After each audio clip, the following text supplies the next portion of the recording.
Olá, meu nome é Letícia, eu faço parte da Liga de Medicina Clínica da UFC e hoje eu vou falar um pouco sobre poliartralgia e quando o médico deve encaminhar para o especialista. Vou discutir principalmente alguns conceitos importantes, evidenciar dados importantes de anamnese e exame físico, tentar contemplar alguns exames complementares, quando deve ser solicitado e quando o médico da atenção primária deve encaminhar para o especialista. Primeiramente, o que seria uma poliartralgia? A poliartralgia é a dor na região de uma articulação. Essa dor ela pode ser monoarticular, quando acomete uma articulação, oligoarticular, na presença de 2 ou 3 articulações acometidas, e poliarticular, quando acomete 4 ou mais articulações. E por que é importante a gente discutir esse tema? Estudos apontam que 1 a cada 7 consultas com médicos de atenção primária apresenta como causa a dor articular. Também é a principal causa de absenteísmo e disfunção no Brasil, ou seja, tem um importante impacto socioeconômico. E, apesar de a maioria das queixas serem de doenças benignas ou até mesmo inespecíficas que não vão causar grandes repercussões, outras podem estar relacionadas a doenças fatais e precisam ser identificados logo. Aqui tem uma lista do diagnóstico diferencial da poliartralgia.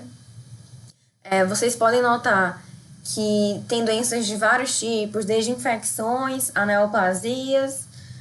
A primeira coisa que a gente tem que fazer para manejar esses pacientes de forma efetiva é separar aqueles pacientes que têm uma dor benigna, que provavelmente não vai causar nenhuma morbidade, que não tem chance de mortalidade e que a gente vai poder acompanhar ele por mais tempo antes de dar um diagnóstico e um tratamento específico, naqueles pacientes que precisam do diagnóstico e tratamento o mais rápido possível, porque tem alguma condição que cause morbidade ou mortalidade. Por exemplo, se o paciente tem história de trauma, é importante averiguar se ele tem alguma fratura, alguma lesão de algum componente da articulação, se tem lesão de parte mole. Então, porque quanto mais rápido ele for tratado, menor a chance de disfunção no futuro. Se o paciente tem edema e calor articulares, a gente já pode classificar ele como, na verdade, quem tem uma artrite. E é importante, antes de dispensar o paciente, entender por que ele tem essa artrite, por que ele tem essa inflamação, se está relacionado com alguma doença reumatológica, por exemplo, que precise de um manejo de um especialista. Se o paciente apresenta fraqueza, pode ser tanto fraqueza localizada, como se estiver tendo alguma compressão de nervo, uma fraqueza difusa, levando a gente a pensar em alguma miosite, alguma doença mais sistêmica, uma paranel. Se o paciente tem uma dor neurogênica, né? A gente também pode pensar numa causa compressiva, pode pensar numa radiculopatia, dependendo da forma de acometimento. Então, se tiver tendo alguma compressão, alguma doença neurológica mais importante, é importante que isso seja investigado logo. Se o paciente tiver claudicação, por exemplo, ele está andando, começa uma dor muito forte na perna, aí ele tem que parar e passar a dor para só depois ele poder voltar a andar, né? Então, a gente pode pensar, por exemplo, numa doença periférica obstrutiva e que quanto mais cedo fizer o tratamento também, menos chance de morbidade, né? Se o paciente tiver sintomas constitucionais, a gente precisa excluir uma doença reumatológica, precisa excluir uma neoplasia, então também é importante, não pode deixar de questionar esses aspectos durante a anamnese. E se o médico estiver suspeitando de uma artrite séptica, de um lúpus eritematoso sistêmico em atividade, ou uma vasculite em atividade, com acometimento renal, acometimento pulmonar importante, o paciente deve ser encaminhado à emergência o mais rápido possível. Aqui, algumas opções de diagnóstico diferencial de acordo com o red flag encontrado. E durante a anamnese, Existem 6 pontos principais que não podem faltar para caracterizar melhor essa dor articular e afunilar as opções diagnósticas. É importante o médico entender se há presença de padrão inflamatório, se aquela artralgia, na verdade, não é uma artrite. Então, é preciso investigar os sinais cardinais de inflamação, né? Edema, calor, rubor, perda de função. Se há rigidez matinal, o paciente geralmente sabe dizer.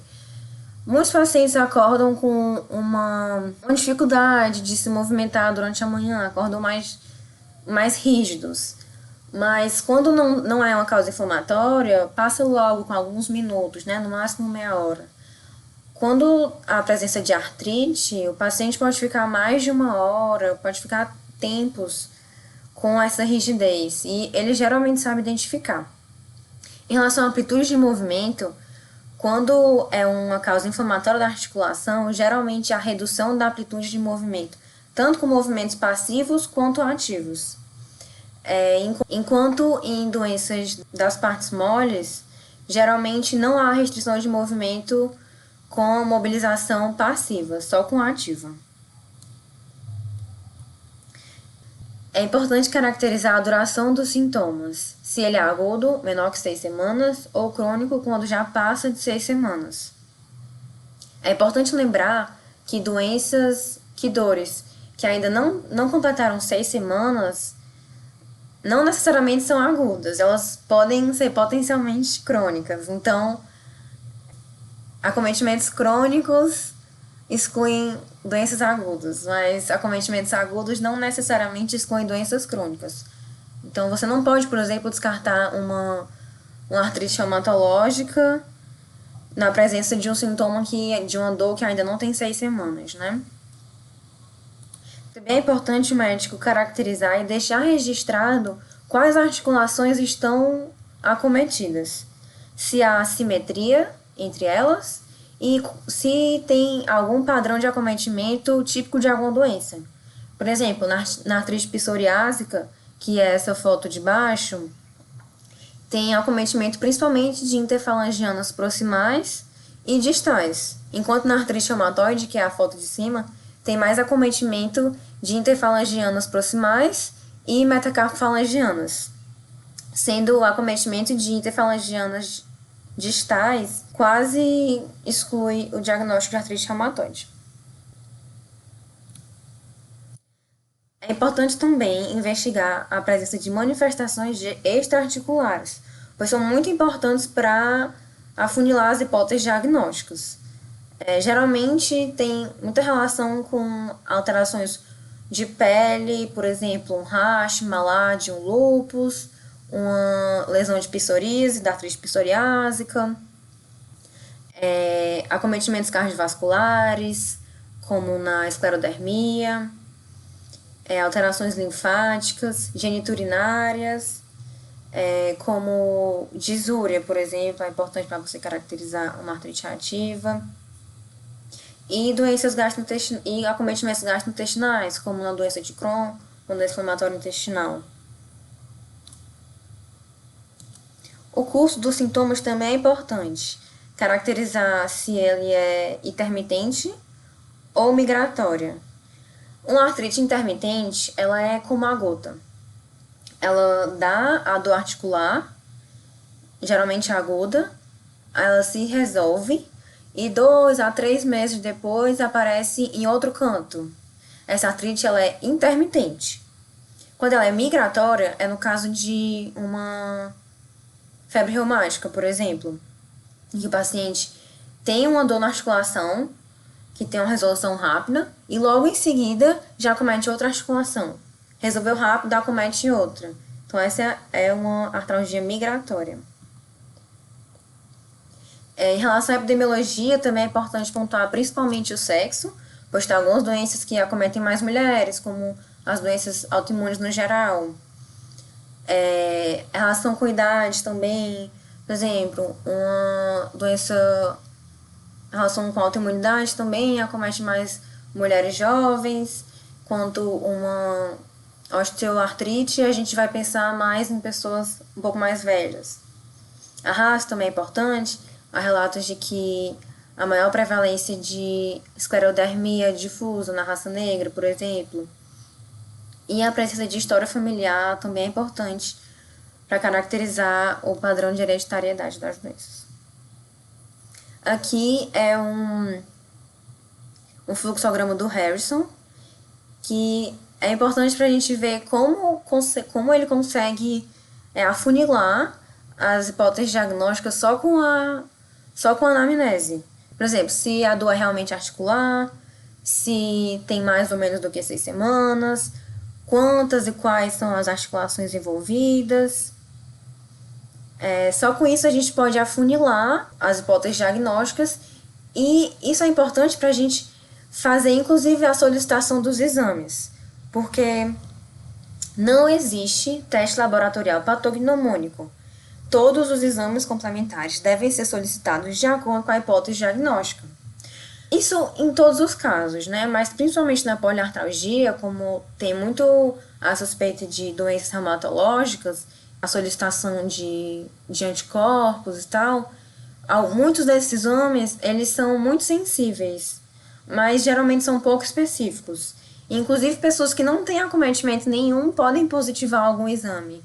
Então, é importante que a gente peça com muita racionalidade para não obter um resultado que vai mais atrapalhar do que ajudar o paciente. Então, é muito importante fazer os exames complementares também dirigidos. Alguns exames complementares que são importantes do médico generalista saber.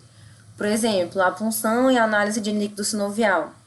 Na presença de uma monoartrite aguda, é importante fazer a análise do líquido sinovial. Essa é padrão ouro. Se o médico da atenção primária tiver conhecimento e artifícios para fazer essa punção, pode ser realizado pelo próprio médico generalista, mas não é um problema encaminhar para o especialista para fazer isso. Pode, inclusive, ser feito com emergência se tiver a suspeita de artrite séptica, por exemplo. Deve ser realizado o mais rápido possível. Exames de imagem também são muito úteis. As radiografias são muito boas, mas tem que ter cuidado porque ela muitas vezes não pega lesões agudas.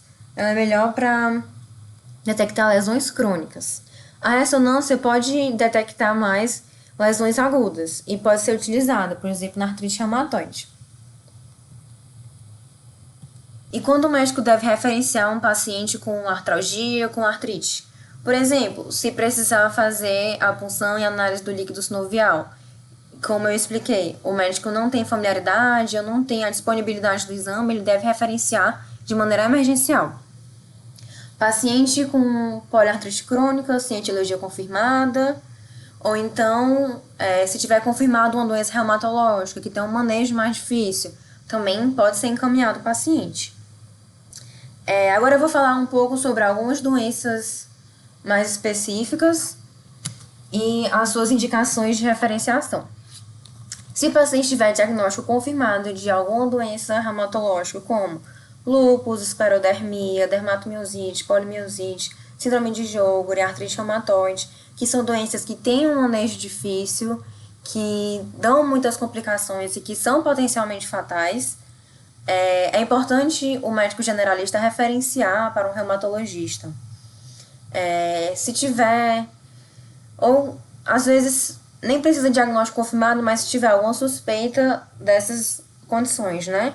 Com lesões cutâneas e áreas fotoexpostas, como um rash malar, se tiver úlcera de mucosa, úlcera genital, se tiver alopecia, serosite no geral, se tiver síndrome seca, xeroftalmia, xerostomia, se encontrar alterações no exame de urina, se tiver Raynaud, qualquer coisa que levante a suspeita de uma doença reumatológica de manejo difícil. E na suspeita de alguma dessas doenças, é importante que o médico de saúde comunitária já solicite alguns exames, como um hemograma, VHS-PCR, para avaliar a função renal. Pode solicitar uma creatinina, pode solicitar um sumário de urina também, para ver o acometimento renal, a presença de TGO, TGP. de CPK e aldolase também para ver se tem algum acometimento muscular. Os anticorpos também, no caso de lúpus. C3, C4 também é importante para investigar a atividade do lúpus. Lembrando que lúpus em atividade, o médico já tem autorização para encaminhar a emergência. E também pode solicitar o raio-x de tórax para investigar alguma complicação pulmonar. Na presença de artrite com mais de 6 semanas, você já pode referenciar se não tiver diagnóstico fechado. Se tiver suspeita de artrite reumatoide, se tiver artrite em punho, metacarpofalangiana, se tiver sinais de psoríase, se tiver elevação de VHS-PCR, fator reumatoide anti-CCP reagente, que você só vai solicitar se tiver uma suspeita de artrite reumatoide, e se tiver alterações de erosão na radiografia também já pode referenciar. É importante lembrar de solicitar as provas de atividade inflamatória, como VHS-PCR, o fator reumatoide e o anti-CCP na suspeita de artrite reumatoide. Lembrar que são exames sensíveis e o fator reumatoide pode estar positivo em pessoas que não têm condição nenhuma. Então, solicitar apenas na suspeita de artrite reumatoide. Também é importante deixar registrado quais são as articulações acometidas e o tempo de duração das queixas. Na presença de crise recorrente de monooligoartrite, com duração de 2 a 7 dias, de início abrupto, de forte intensidade, com alívio parcial ou completo com uso de ARNI ou corticoide, você pode referenciar com a suspeita de artrite por deposição de cristais. É importante lembrar de solicitar raio-x das áreas afetadas, a dosagem sérica de ácido úrico, hemograma, VHS-PCR e creatinina.